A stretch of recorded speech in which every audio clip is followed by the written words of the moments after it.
El grupo de congresistas que van a acompañar a la presidenta Dina Boluarte a los Estados Unidos. Tenemos la lista ya. Por ejemplo, la señora Lady Camones, de Alianza para el Progreso, quien en algún momento ocupó la presidencia del Congreso de la República.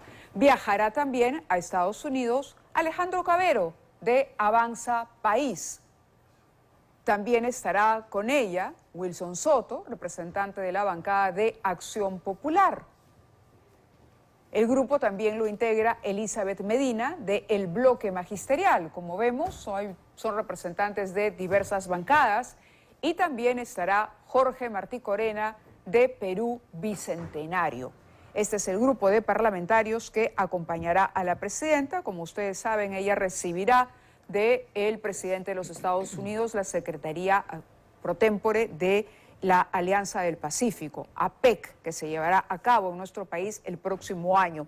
Y para comentar estas y otras noticias que tienen que ver con el gobierno, con la desaprobación, el viaje de la presidenta y en este caso el acompañamiento de congresistas, está con nosotros el analista Ángel Delgado. Ángel, muchas gracias por acompañarnos. Muy buenas noches y muchas gracias por la invitación. No, al contrario. En principio, ¿qué puedes leer como analista detrás de este viaje que de pronto hoy se anuncia? No será solamente una comitiva del Ejecutivo, que es lo que correspondería, sino que incluye además algunos afortunados congresistas. Bueno, pues lo que pasa es de que toda vez que ha habido una crítica extendida a la presidenta por estos viajes, muchos de los cuales han sido infructuosos, y además el último ha traído un escándalo que derrumbó la Cancillería, la renuncia del embajador del Perú en Washington, etcétera, etcétera.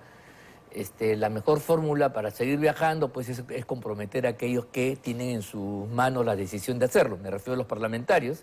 Entonces escoge una comisión multipartidaria y siempre va a haber un buen pretexto para justificar la presencia de todos. Y claro, los otros tampoco se hacen de negar y entonces todos felices, digamos, porque todos viajan, ya no es solamente la presidenta, sino viaja también. ¿Será entonces una política que podría aplicar a partir de hoy la presidenta para garantizarse los permisos? Que en este caso se hizo la salvedad. Este es un viaje importante, pero no podemos darle autorización por cualquier cosa. Sí, claro. Entonces yo creo que es una fórmula, evidentemente, de comprometer a la instancia que decide en estos viajes. Mañana cambiará el elenco, irán de otras bancadas o personas distintas y entonces la idea es que todos estén felices. Lo que pasa es que esto tiene que juzgarse en el contexto general y ahí frente a los problemas nacionales, la ausencia gubernamental, y ahí están las encuestas para demostrarlo, es ese sentimiento que existe en realidad.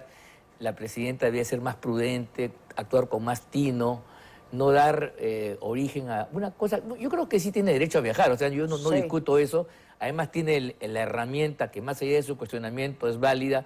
Por eso no la pueden acusar de nada, ni mucho menos. Eso es. Ahora, ¿de quién podría haber sido la idea? ¿De la presidenta necesariamente o, por ejemplo, del flamante canciller? Bueno, tampoco no es una idea súper brillante. No, claro, es una idea de negociación política. Es una idea de negociación que además, si van en el avión presidencial solamente es poner un poco más de sillones y espacio y se acabó. Claro, pero algo que la ciudadanía tampoco va a ver bien, o sea, el Congreso sabe. Claro, o sea, el Congreso compromete su imagen en algo que la ciudadanía está viendo mal. ¿Cuál es el papel que va a desempeñar? Acompañar. Claro, es lo que decía Lady Camones en este comunicado, decía, sumando esfuerzos entre Ejecutivo y Legislativo, comunico que esta noche viajo con mis colegas a la 30ª reunión de líderes económicos del Foro de Cooperación Asia-Pacífico, APEC, en sus eventos conexos. Pero uno dice, entiendo que vaya de pronto el ministro de Economía, que no sé si estará en la comitiva, entiendo que vaya el canciller, evidentemente. Correcto, los del Ejecutivo sí. Pero, ¿qué tienen que hacer 5 congresistas? Además, congresistas, no sé si pertenezcan a comisiones que estén vinculadas o que tengan que ver con APEC. Yo creo que han hecho un racimo de congresistas de las diferentes bancadas. Y además, bueno, ¿el evento cuál es?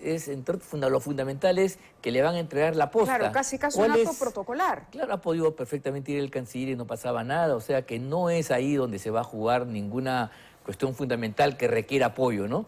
Y para recibir tampoco se requiere barra, ni mucho menos. Las encuestas, las últimas, de 2 encuestadoras por lo menos, ya demuestran un deterioro de la imagen presidencial y el deterioro, además, en particular de la imagen del primer ministro, del señor Alberto Otárola, que incluso me parece, en el caso de Ipsos, está con un porcentaje menor que el de la presidenta incluso. Bueno, en primer lugar el desgaste y segundo lugar que el gobierno, por más que digan lo que digan, ante la realidad hay una sensación de que el Perú no avanza, que está estancado, hay una frustración. Es verdad que nos hemos alejado del peligro inminente que significó el cambio de reglas, la Asamblea Constituyente, el cambio constitucional. Eso ha quedado definitivamente de lado, pero, por ejemplo, dos elementos fundamentales. La incapacidad gubernamental del tiempo de Castillo se mantiene en buena medida en este gabinete y los elementos de corrupción del tiempo de Castillo también están presentes, quizás en otra dimensión, en el actual gobierno. Y la gente entonces no ve ningún cambio. Y mira, si tuviéramos unas elecciones adelantadas, por ejemplo, en el mes de abril, tal como se planteó originalmente, hoy estaríamos conversando, Mávila, sobre las alternativas, los candidatos, y si bien habría crisis, habría la recesión, porque eso camina independientemente, la verdad es que la perspectiva de una luz al final del túnel haría ver las cosas de otro modo. Pero cuando tú tienes un horizonte de 2 años y medio para la transición en un país crispado con los problemas que tenemos, parece una eternidad. Claro. Y es más de lo mismo, pero contribuye empeorando. al pesimismo, ¿no? Exactamente. Contribuye. Entonces, ahora, ante eso hay que ser muy sutil y darse cuenta que tú no puedes dar mensajes y crear imágenes que justamente abonen ese sentimiento de frustración que tienen millones de peruanos. antes de abordar el papel que estaría cumpliendo el señor Nicanor Boluarte en el gobierno y si hay o no una pugna con Alberto Otárola, digamos, para ser el asesor o el consejero presidencial favorito de la señora Dina Boluarte, quería preguntarte si es cierto que presentaste o sugeriste al señor González Olechea para la Cancillería. Yo soy el primer sorprendido. Yo lo conozco a Javier, por supuesto, hemos estado en la lucha por recuperar la democracia en el país, no en una, hemos participado en eventos, pero de ahí que yo haya sugerido, que yo haya conversado con Nicanor o con el propio Otárola, para nada, es una imaginación periodística que yo realmente celebro por justamente lo imaginativo, lo fantasioso que puede tener, ¿no? De acuerdo. Vamos ahora a las declaraciones de Alberto Otárola sobre precisamente el hermano de la presidenta. Yo debo reiterar de que el señor Boluarte no ha intervenido en ninguna actividad, proyecto o cosa similar al interior del gobierno.